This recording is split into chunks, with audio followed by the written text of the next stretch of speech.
Ustaz, ada pertanyaan masuk nih Ustaz dari Kak Laila. Saya bacakan ya Ustaz ya. Silakan, silakan. Assalamualaikum Ustaz, izin Waalaikumsalam. bertanya. Tadi sempat dibahas terkait pentingnya memiliki guru dalam menuntut ilmu. Apakah ada keharusan bagi kita untuk menjadi guru khusus? Bagaimana jika kita hanya mendengar kajian-kajian dari media, sosmed, atau lewat majelis? Jazakallah khairan. Tafadhol Ustaz. Baik. Oke, syukran. Ikhwafillah yang insyaallah dirahmati dan dimuliakan oleh Allah Subhanahu wa taala. Sejatinya menuntut ilmu itu harus ada guru tetapnya. Kalau di pengajian yang saya ikuti itu ketika saya ngaji biasa disebut dengan halqah gitu ya. Gurunya tetap. Pembahasannya pakai kitab dan sanadnya sampai dengan Rasulullah SAW.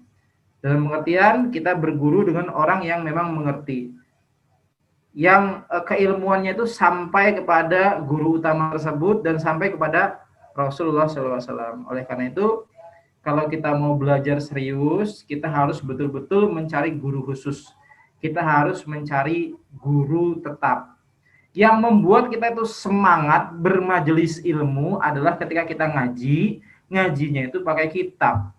Ngajinya itu pakai buku, entah namanya nanti kitab putih, entah nanti namanya kitab kuning, entah nanti kitabnya itu berbahasa Arab atau kitabnya itu berbahasa Indonesia, itu perkara yang sangat teknis gitu. Tapi yang paling penting ketika kita ngajinya itu betul-betul ngaji yang serius, berkelanjutan, dan ada kitab yang kita gunakan. Kalau misalnya kita tidak pakai kitab, dijamin ngaji kita itu akan males-malesan. Ngaji kita itu menjadi kurang semangat gitu. Tapi kalau misalnya ngaji kita itu ada gurunya, maka gurunya ini nanti yang akan mengontrol. Gurunya nanti akan mengingatkan. Dan peran guru di sini sebagai abun wa akhun. Guru di sini perannya sebagai bapak, sebagai ibu, sebagai orang tua, sekaligus sebagai saudara yang nanti akan mendampingi, menuntun kita. Ada istilah tuturi handayani, ing ngarso sung tulodo, kemudian ing madyo, in madyo mangun karso gitu ya. Didorong dari belakang, kemudian dituntun dari depan, kemudian didampingi. Itulah seorang guru kepada muridnya, seorang musyrif kepada darisnya gitu. Mendampingi dari samping, mendorong dari belakang, memberikan contoh dari depan. Itu yang paling penting supaya ngaji kita itu betul-betul berfaedah.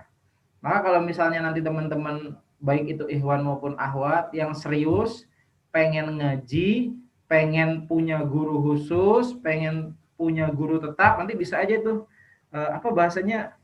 japri saya di WA gitu ya, atau kirim pesan di Instagram, silahkan, nanti akan saya bantu 100% menemukan guru yang tepat supaya ngaji itu bisa berkelanjutan.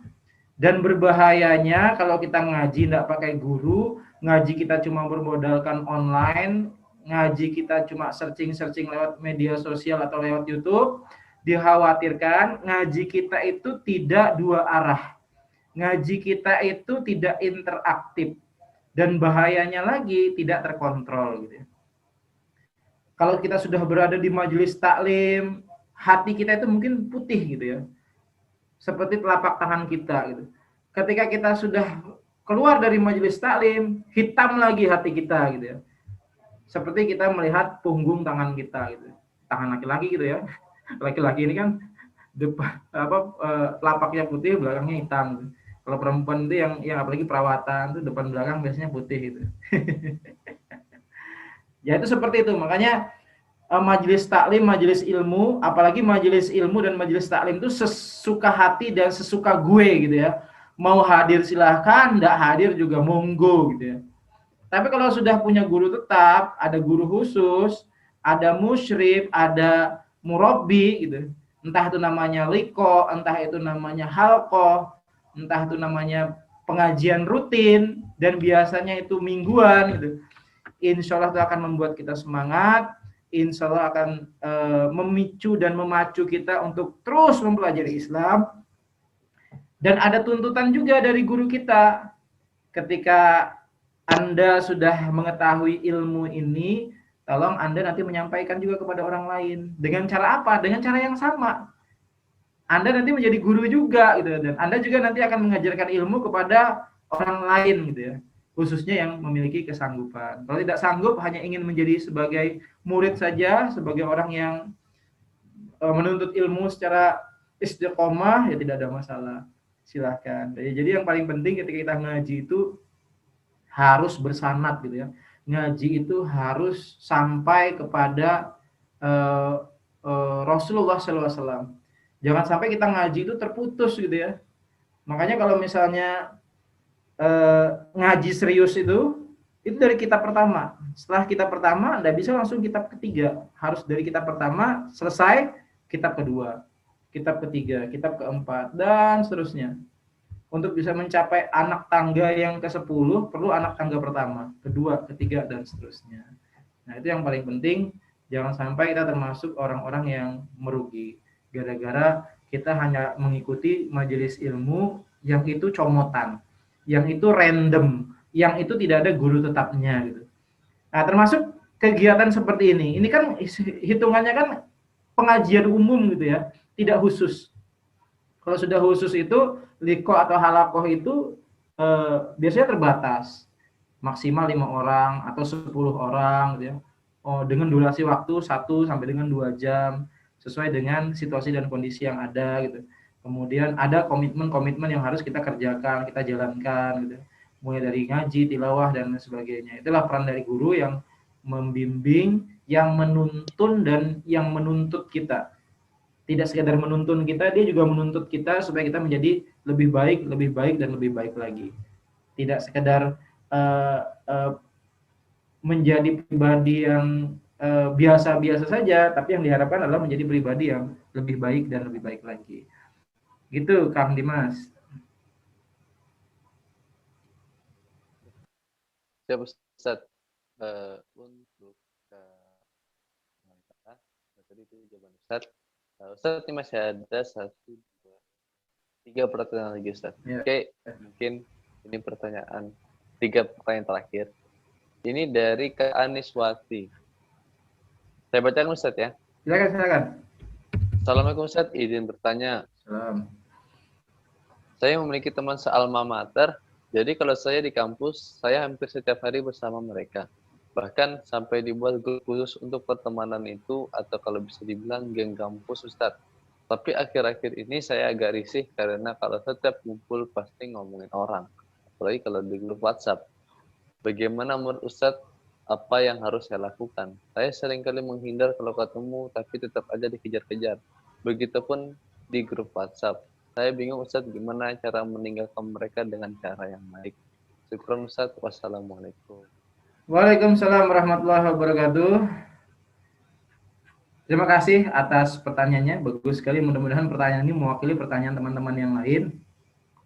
Yang pertama, kita bergabung di komunitas apapun itu, jangan serta-merta kita mengambil langkah-langkah ekstrim, mengambil langkah-langkah radikal, gitu, mengambil langkah-langkah sporadis dan brutal, gitu.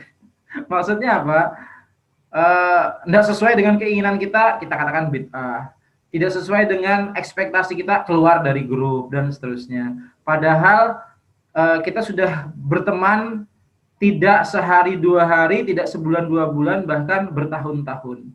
Maka terhadap komunitas, terhadap circle pertemanan yang seperti itu, setidaknya kita bisa tetap jaga hubungan baik. Dan jangan juga kita berusaha menghindari dalam pengertian kerusakan dan kekacauan di grup, kerusakan dan kekacauan di komunitas yang ada kita di dalamnya, itu semakin merajalela. Dengan perginya kita dari komunitas tersebut yang sudah kita ikuti bertahun-tahun, itu menyebabkan komunitas itu semakin hancur. Gara-gara apa? Gara-gara ulah kita. Hati-hati ya, itu menjadi catatan penting.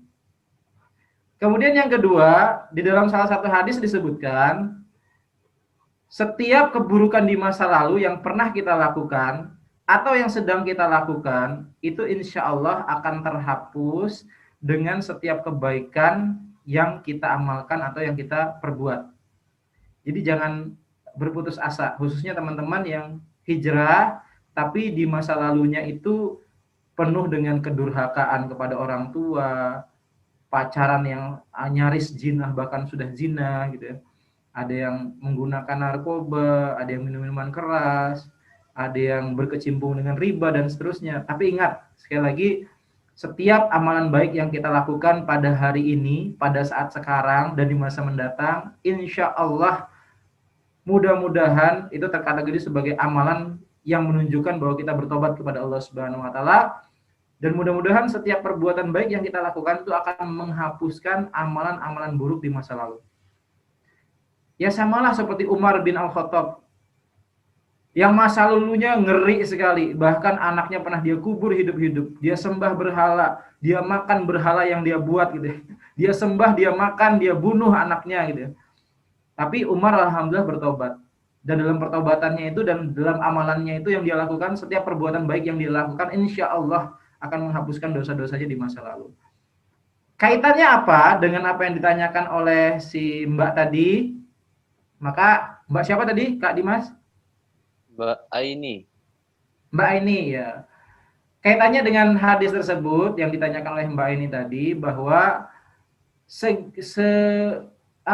seburuk-buruknya grup, apakah isinya ghibah, apakah isinya fitnah, apakah isinya membicarakan teman di luar grup, membicarakan dosen, membicarakan bule-bule kantin dan lain sebagainya gitu. Ya di satu sisi kita rasanya agak kurang nyaman, apalagi akhwat gitu ya, apalagi perempuan ya, menegur dengan cara jangan ngomongin itu di grup, enggak pantas. Apalagi ketika kita ngomong begitu, kata-kata kita begitu tanpa emoji. Wah, tanpa emoji itu berarti komunikasi tanpa hati. Ini orang ini ngomong apakah nadanya serius, marah-marah, atau biasa-biasa saja. Maka solusi dari saya, secara pelan-pelan, setiap harinya, jangan henti-hentinya kita untuk tidak menyebarkan kebaikan. Apakah postingan dalam bentuk gambar atau tulisan. Apalagi yang sekarang ini kan lagi dekat kita sudah dengan kurban. Posting saja hukum seputar kurban. Insya Allah yang dibaca oleh teman-teman itu seputar ghibah, fitnah dan sebagainya. Oh, di bawahnya ada hukum seputar kurban. Dibaca juga itu pasti. Dan mudah-mudahan ketika dia membaca itu, dia mendapatkan ilmu bagus. Ketika dia mendapatkan ilmu bagus, bermanfaat, dia share kepada orang lain, jadilah sebagai amalan yang baik. Harapannya, fitnah dan ghibah yang dia dibicarakan di atas tadi, di atas grup itu terhapuskan dosanya oleh Allah Subhanahu wa taala dikarenakan kita memposting yang baik. Ada ghibah lagi, posting lagi. Itu yang sudah saya lakukan. Kalau sudah teman-teman itu, saya juga punya komunitas seperti itu yang tidak mungkin saya tinggalkan. Karena di komunitas itu ada informasi yang tidak boleh saya terlewatkan. Tapi ketika ada muncul masalah ghibah, mulai masalah fitnah, olok-olok yang tidak pantas, kemudian ada canda-canda atau postingan-postingan yang tidak senonoh, kita lawan dengan cara apa? Memposting yang bagus-bagus, yang baik-baik. Mereka berbuat yang buruk, kita menyibukkan diri dengan berbuat baik. Kita tidak sanggup bernahi mungkar, maka tugas kita adalah beramar ma'ruf. Karena sesungguhnya amar ma'ruf itu juga bagian dari nahi mungkar. Ketika kita melakukan kebaikan, memposting kebaikan, pada dasarnya kita itu telah berhasil menahan diri kita dan diri orang lain untuk melakukan perbuatan maksiat. Iya kan? Asik gosip, asik fitnah dan sebagainya. Tahu-tahu di bawah ada postingan isinya tentang jangan lupa sabar, syukur, ikhlas. Jangan lupa menuntut ilmu. Jangan lupa sholat. Postingan tentang sholat, tentang keutamaan sedekah dan sebagainya. Itu akan mengganggu dia dalam memfitnah dan menggibah itu. Oh iya, ini ada postingan baik. Oh aduh, akhirnya sadar kembali keislamannya. Tips saya seperti itu. Jadi jangan kita lari dari circle kemungkaran, karena sekarang ini bukan momentum kita untuk ujlah, bukan momentum kita untuk melarikan diri ke gua-gua bersembunyi dalam rangka berlindung dari kejahilan orang-orang kafir. Bukan masanya sekarang. Belum waktunya sekarang gitu ya. Nanti ada masanya memang kalau sudah menjelang hari kiamat gitu ya. Orang sudah tidak bisa dinasehati, kita itu ya diminta untuk beruzlah, menyendiri, bersembunyi di tempat-tempat yang aman. Ya seperti yang dilakukan oleh Ashabul Kahfi ya. Bersembunyi di gua sampai tertidur 306 tahun gitu, dalam rangka menghindari kemaksiatan yang ada dan yang merajalela di tengah-tengah kehidupan dia. Tapi di masa sekarang tetap kita harus show up, show must go on gitu ya. Pertunjukan harus terus berlangsung. Kebaikan-kebaikan yang kita lakukan harus terus kita kerjakan. Meskipun di dalamnya ada fitnah, ada gitmah, easy going, ngalir saja, terus lakukan. Apa yang bisa kita lakukan? Lakukan. Orang posting sesuatu yang kaitannya dengan maksiat, ya kita pakai rumusnya Aldi Taher. Gitu. Apa rumusnya Aldi Taher? Baca, rekam, posting gitu. Ya kurang lebih begitulah gitu. Oke, sementara cukup. Ada yang mau disampaikan atau dibahas lagi? Ini Ustaz, silakan. Ada 2 penanya lagi Ustaz. Oh, boleh. Yang tadi itu saya salah, tadi itu Mbak Anis dan sekarang Mbak Aini. Oh, tadi Mbak Anis, saya mohon maaf Mbak Anis. Ya bacakan Ustaz ya. Silakan. Oke, Assalamualaikum Ustaz, saya ingin menanyakan 2 hal. 1, menurut pendapat Ustadz, jika dari segi pendidikan, seberapa besar porsi untuk kita mempelajari ilmu dunia? Terkait waktu hidup manusia yang hakikatnya sangat sedikit, namun sistem pendidikan Indonesia saat ini terkesan berorientasi mengajar dunia, terputus pada sekolah umum, di mana pelajaran agama Islam jamnya hanya sedikit. Yang kedua, terkait hadis yang menyatakan bahwa hanya ada 3 hal yang akan dibawa hingga meninggal, bagaimana dengan ibadah-ibadah yang dilakukan orang lain yang masih hidup seperti puasa, haji, sedekah yang diniatkan atas nama orang yang meninggal? Apakah sampai atau tidak pahalanya Ustaz? Jazakallahu khairan. Baik, yang pertama tadi berkenaan dengan pendidikan ya. Oke. Syukran kasir atas pertanyaannya. Mohon maaf kalau misalnya waktunya nanti agak lewat ya, karena saya khawatir ketika saya jelaskan terlewat waktunya. Mohon maaf yang sebesar-besarnya. Kepada Mbak Aini tadi ya. Ya. Ya, kepada Mbak Aini. Mudah-mudahan pertanyaan ini mewakili pertanyaan teman-teman yang lain dan insya Allah sangat bermanfaat dan bagus sekali pertanyaannya. Berkenaan dengan pendidikan, apapun yang kita pelajari, mau baik itu urusan dunia maupun urusan akhirat, jika itu niatnya dalam rangka talabul ilmi sebagaimana dijelaskan dalam hadis, talabul ilmi faridatun ala kulli muslimin wal muslimat. Menuntut ilmu itu wajib bagi setiap mukmin, laki-laki maupun perempuan, orang yang beriman baik itu laki-laki maupun perempuan. Dan ilmu di sini konteksnya amat sangat luas. Yang paling penting ketika kita menuntut ilmu itu harus kita kaitkan semuanya dengan lillahi ta'ala. Karena penjelasan dari ulama, apabila engkau ingin sukses dunia, maka pelajari ilmu. Jika engkau ingin sukses akhirat, pelajari ilmu. Jadi kalau kita berbicara porsi, ilmu dunia maupun ilmu akhirat, kedua-duanya harus kita pelajari. Sesuai dengan kadar kebutuhan kita. Tapi kalau untuk menuntut ilmu agama, itu merupakan perkara yang wajib, yang harus kita kerjakan. Wajib ain, fardu ain, wajib bagi setiap muslim. Tapi kalau ilmu dunia itu hanya fardu kifayah saja. Artinya apa? Kalau misalnya kebutuhan dokter itu 1000 orang, tapi ternyata kita tidak mau menjadi dokter, padahal kita punya kemampuan, dan kebutuhan dokter yang ada di suatu tempat itu hanya ada 900, maka kita termasuk orang yang berdosa. Jadi kita itu punya kemampuan menjadi seorang dokter, tapi kita mau menjadi dokter, gitu. Itu disebut dengan fardu kifayah. Begitu juga dengan ilmu yang lain, ilmu teknik, kemudian ilmu bercocok tanam. Dibutuhkan ilmu bercocok tanam di suatu wilayah itu 50 orang. Gitu. Tapi ternyata yang ada hanya 40. Sedangkan kita punya ilmu bercocok tanam, tapi kita tidak mau. Gitu. Tidak mau mempelajari itu jadi masalah, itu jadi problem.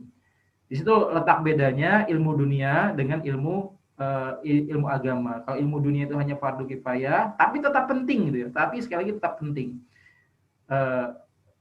Sedangkan ilmu agama itu hukumnya fardu ain. Setiap orang wajib mengetahui. Bagaimana kita bisa sholat kalau kita tidak tahu ilmunya? Bagaimana kita bisa puasa di bulan Ramadan kalau kita tidak tahu ilmunya? Bagaimana kita bisa memenuhi kebutuhan atau menunaikan zakat, berhaji kalau kita tidak tahu ilmunya? Yang lagi ramai sekarang ini kan ada badal haji namanya. Badal haji itu adalah berhaji tapi diwakilkan oleh orang lain dikarenakan ada halangan. Salah satunya adalah pandemi. Kemudian yang kedua, berkenaan dengan masalah fikih tadi ya. Ketika seseorang itu meninggal, yang dia bawa adalah amalnya. Kemudian yang tersisa yang di dunia yang bisa menyelamatkan dia, yang amal itu akan terus mengalir gitu. Kalau misalnya kita ketika di dunia itu sholat, maka pahala sholat kita yang kita bawa yang sudah kita lakukan di dunia itu saja. Misalnya di dunia kita sudah sholat sebanyak 1.100.000 kali misalnya gitu ya. Maka 1.100.000 kali itulah nanti yang akan menjadi amal sholat kita. Yang dicatat sebagai amalan sholat. Tapi ketika kita sudah wafat, ada amalan-amalan yang masih mengalir pahalanya kepada kita. Yang pertama itu adalah anak yang soleh, kemudian yang kedua adalah ilmu yang bermanfaat, yang ketiga adalah sedekah jariah. Dan orang-orang yang sekiranya itu mengingat kita masih gitu ya, seperti yang disampaikan dalam pertanyaan tersebut gitu. Anak yang soleh ini mewakili tadi yang ditanyakan. Nah, jadi mengirim doa, ada yang mengirim sedekah dan lain sebagainya, ada yang membacakan surah Fatihah, Al-Falaq, Al-Ikhlas, Anas dan seterusnya. Insya Allah sebagian ulama mengatakan itu sampai, dan insya Allah juga sebagian ulama mengatakan itu tidak mungkin sampai. Ini perkara yang sifatnya khilafiyah, yang insya Allah setiap kita mungkin punya perbedaan pandangan. Insya Allah kita saling menghargai, menghormati, dan memaklumi perbedaan pandangan tersebut. Karena ini kita boleh berbeda. Tapi kalau Ana secara pribadi, misalnya Ana mengirimkan surah Al-Fatihah, diniatkan pahalanya untuk mbah saya yang sudah meninggal, atau nenek saya yang sudah meninggal.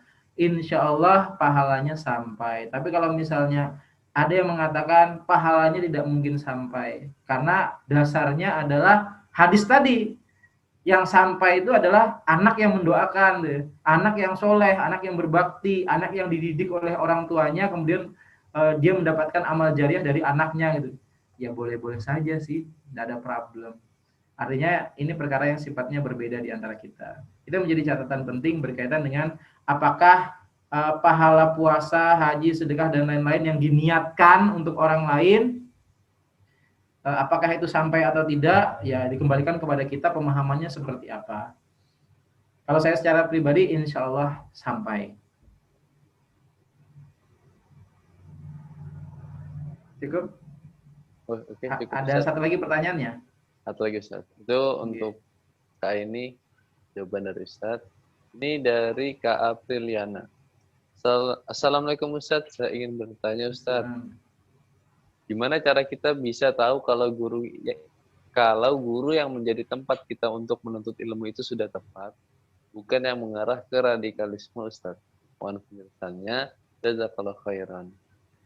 Baik, syukran kasir atas pertanyaan yang disampaikan. Mudah-mudahan pertanyaan ini mewakili teman-teman yang lain yang ingin bertanya dengan pertanyaan yang sama. Insya Allah pertanyaan yang sangat bagus berkaitan dengan pertanyaan dari Mbak April tadi. Berkaitan dengan tepat atau tidaknya kita dalam memilih guru, termasuk tepat atau tidaknya kita memilihkan pondok pesantren untuk adik kita, untuk keponakan kita, untuk anak kita. Tepat atau tidaknya kita memilihkan sekolah atau kampus buat keluarga kita. Termasuk juga tepat atau tidak kita memilih guru itu untuk diri kita. Sekali lagi semuanya dikembalikan kepada kebutuhan kita. Kalau kita sudah memahami ilmu tentang hijrah, tentang istiqomah, kita pengen banget belajar tentang bahasa Arab. Nah, kalau misalnya antum pengen belajar bahasa Arab, bukan dengan orang yang sekiranya kurang mengerti tentang bahasa Arab. Nah, seperti saya ini kan pemahamannya tidak banyak tentang bahasa Arab gitu. Kalau misalnya tiba-tiba ada dari teman-teman yang ingin berguru kepada saya misalnya berkaitan dengan bahasa Arab, maka akan saya arahkan kepada guru yang lebih tepat, yang lebih bagus, yang lebih pantas pemahamannya untuk mengajari antum belajar bahasa Arab. Jadi dikembalikan kepada kita ini kebutuhannya apa, dan kita ingin belajar modelnya seperti apa, gaya anak muda, gaya pengusaha, gaya buruh, gaya ulama gitu, atau gaya pejabat dan sebagainya gitu. Itu akan menyesuaikan. Nah, kemudian berkaitan dengan definisi isme tertentu, kita juga harus hati-hati. Karena di masa sekarang ini ketika kita menyuarakan kebenaran, ternyata kebenaran yang kita sampaikan itu dianggap hoax. Jadi mudah sekali gitu ya, kebenaran yang kita sampaikan itu dianggap hoax oleh pihak-pihak tertentu. Karena memang di zaman sekarang ini adalah zaman fitnah akhir zaman gitu ya. Yang benar dikatakan salah, salah dikatakan benar. Yang baik dikatakan buruk, yang buruk dikatakan benar. Pemimpin amat sangat membenci rakyatnya, terlebih-lebih rakyat amat sangat membenci pemimpinnya. Ini yang terjadi di negeri antah berantah pada hari ini. Dan apa yang terjadi memang ada di tengah-tengah kita, dan sebagian besar kita juga mungkin mengalaminya. Oleh karena itu kita harus dudukan dulu apa itu definisi A, B, C dan seterusnya. Termasuk radikalisme, radikal gitu. Radikal, ramah, terdidik dan berakal gitu. Makna radikal menurut singkatan gitu. Dan radikalisme ini siapa yang mendefinisikan gitu ya? Kalau misalnya radikalisme itu adalah sesiapa saja yang menentang pemerintahan yang sah gitu, dan dia didefinisikan sebagai orang yang radikal, ya mungkin itu definisi dari sebagian orang. Atau ada yang mendefinisikan radikal itu adalah orang-orang yang mempelajari Islam secara serius. Ya sudah, kalau memang istilah radikal itu disematkan kepada saya, kepada Anda, atau kepada siapapun, it's no problem gitu ya. Atau ada juga yang mendefinisikan orang-orang yang hijrah itu adalah orang-orang yang radikal. Sebutlah Arie Untung, sebutlah Dude Herlino, sebutlah Dimas siapa? Dimas Seto dan seterusnya. Mereka adalah orang-orang yang terpapar radikalisme. Kenapa? Mereka adalah artis-artis yang dekat dengan ustadz-ustadz yang radikal. Dan ustadz-ustadz radikal ini siapa sih yang dimaksud? Ternyata setelah kita lihat, oh ternyata ustadz radikal itu adalah ustadz-ustadz yang berada di bawah naungan teman-teman musyawarah gitu ya. Seperti Ustadz Abdul Somad, seperti Ustadz Adi Hidayat, seperti Ustadz Felix Siau, seperti Ustadz Umar Mita, seperti Ustadz Habib Anis, kemudian Ustadz Lukman dan seterusnya. Wah, ini menjadi pertanyaan besar buat kita gitu kan. Yang dimaksud dengan ustadz radikal dan ustadz yang membawa paham radikalisme, ini ustadz yang mana gitu. Ini menjadi pertanyaan besarnya di situ gitu. Dan saya juga khawatir gitu. Saya termasuk orang yang dikatakan sebagai radikal. Kemudian Bang Dimas juga dikatakan sebagai pembawa paham radikalisme dan seterusnya. Artinya dilihat lagi gitu. Seseorang itu dikatakan pantas diikuti pemahamannya atau tidak, dilihat lagi. Ini rujukannya Al-Quran atau As-Sunnah. Atau jangan-jangan rujukannya ini hanya hawa nafsu. Atau ini rujukannya dikarenakan kepentingan politik dan seterusnya. Makanya jangan heran. Ada sebagian ulama-ulama jahat itu ketika ditemui oleh pejabat, dia mengatakan begini, Anda maunya apa? Oh, saya mau berbicara tentang masalah bank syariah gitu. Oh, monggo. Nah, arah pembicaraan Anda ini mau kemana? Bank syariah mau dihalalkan, kalau mau dihalalkan kita cari dalil yang halalnya. Kalau misalnya bank syariah ini mau diharamkan, akan kita cari dalil-dalilnya yang menyebabkan bank syariah ini haram. Gitu. Atau misalnya contoh yang lebih simpel. Ini Ustadz, saya pengen tahu hukum buaya, makan daging buaya itu apa. Si penanya ini kemudian memesani kepada ulama yang jahat tadi, kalau bisa ini Pak Kiai hasil keputusannya daging buaya ini hukumnya boleh dikonsumsi. Oh gampang kata ulama su. Kita cari nanti dalil-dalil yang sesuai yang akhirnya menjadikan daging buaya ini halal. Tapi kalau Anda mintanya haram, gampang. Akan kita cari di kitab-kitab, kita sesuaikan kalau daging buaya ini haram dan seterusnya. Hati-hati. Ulama jahat, ulama su itu ada di tengah-tengah kehidupan kita. Sebagaimana dijelaskan oleh Imam Al-Ghazali, rusaknya rakyat itu dikarenakan rusaknya penguasa atau pemimpinnya. Rusaknya pemimpin itu dikarenakan rusaknya ulama. Dan rusaknya ulama itu dikarenakan apa? Dikarenakan hubud dunia, dikarenakan cinta dunia. Wa karahiyatul maut, dan dia takut dengan kematian. Ini yang disebut dengan al-wahan. Jadi sekali lagi saya sampaikan, rusaknya rakyat karena rusaknya pemimpin, dan rusaknya pemimpin itu karena rusaknya ulama, dan ulama itu karena al-wahan. Apa itu al-wahan? Yaitu hubud dunia wa karahiyatul maut. Dia cinta terhadap dunia dan takut kepada kematian. Jadi perlu kita dudukan permasalahan ini, kemudian definisi ini, apa itu radikal, apa itu radikalisme, kemudian apa itu nasional dan nasionalisme, dan isme-isme yang lain supaya kita tidak salah paham. Karena dikhawatirkan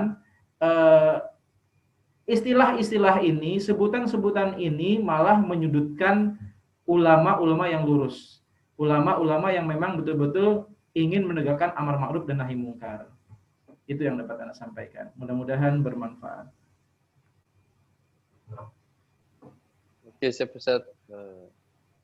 Jadi itu tadi adalah last question untuk kajian pekanan kita malam hari ini. Boleh Ustaz ditutup dengan doa Ustaz ya. Tafadhol. Baik teman-teman yang berbahagia, marilah kita berdoa kepada Allah Subhanahu wa taala. Allah wa kulli niyatin sholihah. Al-Fatihah. A'udzu billahi minasyaitonir rajim. Bismillahirrahmanirrahim. Alhamdulillahirabbil alamin arrahmanir rahim maliki yaumiddin.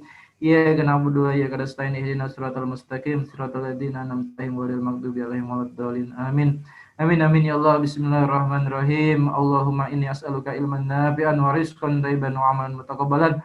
Ya Allah, sesungguhnya aku mohon kepadamu ilmu yang bermanfaat, rezeki yang halal, dan amalan yang diterima. Ya Allah, Ya Rahman, Ya Rahim, Zat yang Maha Pengasih dan Penyayang, pandanglah kami dengan kasih sayang-Mu, dan anugerahkanlah sifat-sifat mulia-Mu itu kepada kami, sehingga bisa menjadi tuntunan kami sehari-hari. Ya Allah, Ya Yasir, Ya Muyassir, Zat yang menghendaki kemudahan. Pada hari ini kami berkumpul di majelis ilmu ini, untuk memahami ilmu yang Engkau rahmati dan ridhoi. Untuk itu kami mohon kepadamu agar Engkau berikan kemudahan, kelancaran, kesuksesan, dan keberkahan dalam pelaksanaan majelis ilmu ini, baik itu dari pertemuan awal sampai dengan pertemuan akhir nanti. Kami memohon pula kepadamu, Ya Allah, Ya Rabbul Izzati, agar Engkau menganugerahkan kepada kami kekuatan, wabil khusus kepada guru-guru kami, ustadz-ustadz kami, kiai-kiai kami, sehingga mereka bisa menyampaikan ilmu dengan baik. Ya Allah, Ya Dzal Jalali wal Ikram, kami adalah hamba-Mu yang tak luput dari kelemahan. Oleh karena itu, Ya Allah, Ya Ghafur, kami mohon agar Engkau mengampuni segala kesalahan dan dosa kami, dosa kedua orang tua kami, dosa guru-guru kami, dosa sahabat-sahabat kami, dan dosa saudara-saudara kami, dan para pendahulu kami. Ya Allah, Ya Mujibas Sa'ilin, perkenankanlah dan kabulkanlah doa kami. Rabbana atina fid dunya hasanah wa fil akhirati hasanah wa qina adzabannar walhamdulillahirabbil alamin. Akhirul kalam ihdinas siratal mustaqim. Hadanallahu wa iyyakum ajmain. Assalamualaikum warahmatullahi wabarakatuh. Waalaikumsalam warahmatullahi wabarakatuh. Jazakallah khairan katsiran atas apa yang udah Ustadz Amir sampaikan pada malam hari ini. Mudahan dengan apa yang Ustadz Amir sampaikan pada malam ini itu menambah ilmu kita, banyak yang bisa kita bawa pulang, banyak juga yang bisa kita amalkan. Dan insya Allah apa yang Ustadz sampaikan itu ketika teman-teman mengamalkan, pahala yang ada juga kepada Ustadz. Amin ya rabbal alamin. eh, apa ini? Eh, ini merupakan pekan ketiga, insya Allah ada satu lagi di pekan ke depan, di pekan depan, Senin depan, itu judulnya apa tadi? Ya, saya lupa. Jangan lupa untuk hadir ya, untuk teman-teman semua, karena ya bukan tentang siapa yang datang di awal, ramai di awal, tapi tentang siapa yang menemani hingga akhir. Oke, mohon maaf atas salah kata, salah ucap pada malam hari ini. Kesempurnaan milik Allah, yang salah-salah dari saya pribadi. Closing statement dari Ustadz Amin sampaikan di awal, jalan hijrah itu memang berat, namun ada yang lebih berat lagi, yaitu jalan istiqomah. Maka sabar dan gembiralah, karena insya Allah beratnya istiqomah itu jadi sebab Allah ridho kepada kita. Akhiri, sampai jumpa di pekan depan. Wassalamualaikum warahmatullahi wabarakatuh.